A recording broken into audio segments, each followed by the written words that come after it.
Hermano, que el Señor les bendiga. Amén. Si me permiten por aquí, para acercarlo un poquito más.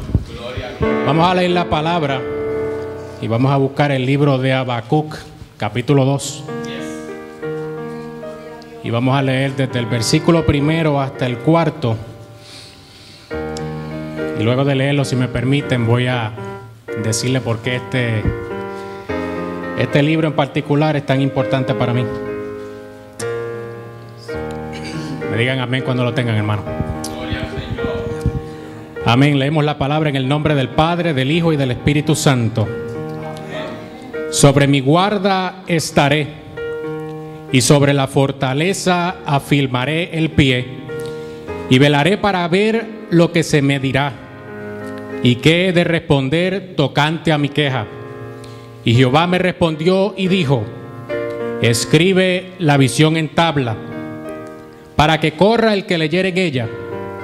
Aunque la visión tardará aún por un tiempo, mas se apresura hacia el fin, y no mentirá. Aunque tardare, espéralo, porque sin duda vendrá, no tardará. He aquí que aquel cuya alma no es recta se enorgullece, mas el justo por su fe vivirá. Amén. Hermanos, este texto de la Biblia es tan importante para mí. Yo me crié en Aguadilla con mis abuelos.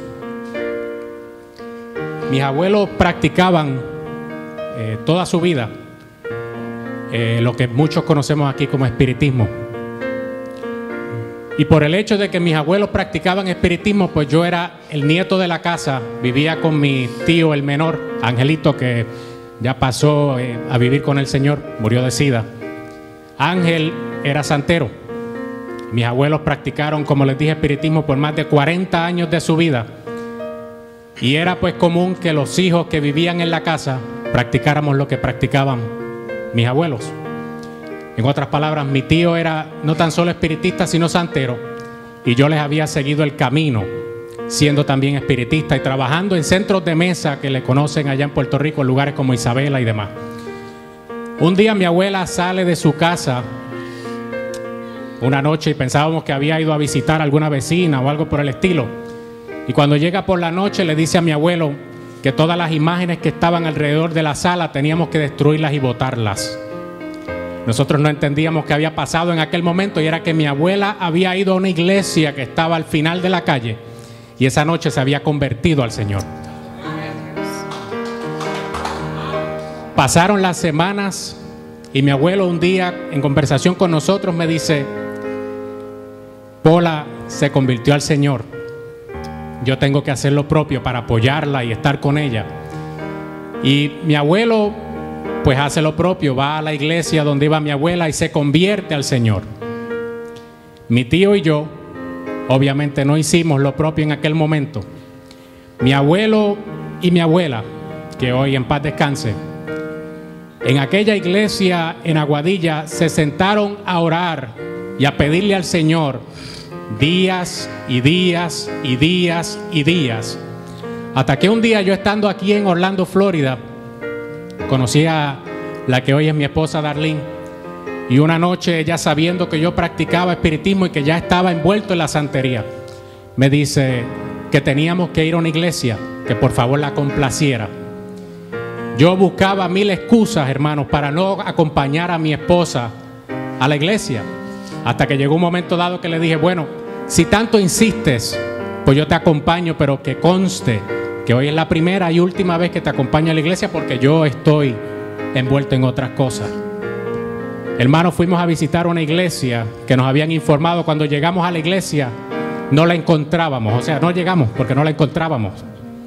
Me acuerdo que yo dentro de mí decía: gracias que no la encontramos, ya salí de esto. En eso mi esposa sale y dice: bueno, ¿sabes qué? Al lado de la escuela donde yo iba, la escuela superior, hay una iglesia pequeña. Y esa iglesia siempre los domingos hay gente por la noche. Y yo le dije: bueno, aquí vuelve otra vez ella. ¿Qué puedo hacer? Pues vamos a esa iglesia entonces, mija, porque hay que complacerte. Yo quiero salir de esto ya. Yo fui a esa iglesia, hermanos, en aquella noche. Mi esposa, en aquel tiempo mi novia, pasó al frente a pedir la oración. Cuando ella camina de vuelta hacia la banca donde yo estaba sentado, y que conste que siendo espiritista yo estaba acostumbrado a ver entidades espirituales y cosas que uno clama o dice que ve. En aquel momento dado, mi hermano y mis hermanas, cuando mi esposa caminaba hacia mí, yo veía una presencia en ella que yo jamás había visto y que no conocía. Aleluya. Mi esposa en aquel entonces viene y me abraza y me dice: Dios me dice que te ama. Y me lo repetí al oído una y otra vez: Dios me dice que te ama. Y en aquel momento yo lo único que pensaba y decía era: ¿cómo puede Dios decirme a mí que me ama si yo estoy en estos caminos completamente separados de lo que Dios quiere que yo haga? Ahí terminó el culto. Le dije: te complací. Me fui a trabajar al día siguiente y trabajé durante la semana. Aquel domingo, al domingo siguiente, yo iba camino a mi casa tomando la guagua, porque en aquel entonces no tenía transportación, tenía que tomar la guagua camino a la casa. Cuando iba camino a la casa, pasando por aquella pequeña iglesia del pastor Efraín Padilla, por alguna razón que desconozco, alé el gancho de la guagua para que se detuviera en la parada siguiente. Cuando me detuve en aquella parada, caminé hacia la iglesia, acabado de salir de trabajar, todavía con la ropa del trabajo. Y aquella noche acepté al Señor. Esa misma noche no pude desaprovechar la oportunidad de llamar a Puerto Rico a mi abuelo y decirle: papi, aquellas cosas que tú encuentres en la casa, que ahora pertenezcan a mí y que hayan sido de espiritismo o santería, quiero que esta misma noche tú las botes, las rompas, las tires al zafacón. Y mi abuelo me dijo: ¿qué pasó, hijo? Yo le dije: bueno, me he convertido al Señor. He conocido un Cristo más poderoso que aquellos velones, que aquellas imágenes que tenía en aquel cuarto. Por eso en esta tarde, amigos y hermanos, yo les digo que este texto es importante, porque mi abuelo confió en que aunque tardare, Jesús iba a llegar. Gloria a Dios.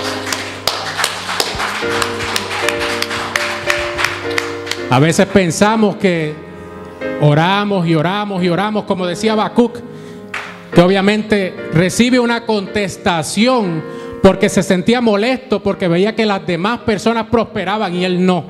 Y él le reclama al Señor. Y en aquel momento el Señor le contesta y le dice: mira, no te preocupes, el que está a tu lado prospera, pero tú también prosperarás, pero es cuando yo diga. Amén. Espera en mí, ten confianza en mí y yo te prosperaré. Gloria a Dios. En esta hora, hermano, si tú tienes un problema, sea lo que sea, yo no sé lo que es ni me interesa, eso le interesa a Dios. Si tú tienes una petición y ha pasado el tiempo y tú crees: Dios, pero yo llevo años tratando de sacar a mi hijo de las drogas, años tratando de que mi hija se eduque, años tratando de que mi familia le sirva al Señor. Amado hermano, nunca es tarde para Dios. Y en esta hora Dios te dice: pon tu fe en mí. Aleluya. Y aunque tardare, llegará. Gloria a Dios. Sí, sí. Tienes que creerlo, hermano, porque si no lo crees, la barrera no se romperá. Mi abuelo y mi abuela creyeron. Y yo sé que mi abuela en el cielo mira este día con gloria y con orgullo, porque su nieto, el que crió desde pequeño, hoy está en el sitio que menos la gente esperaba, en un altar, testificando y glorificando la palabra del Señor.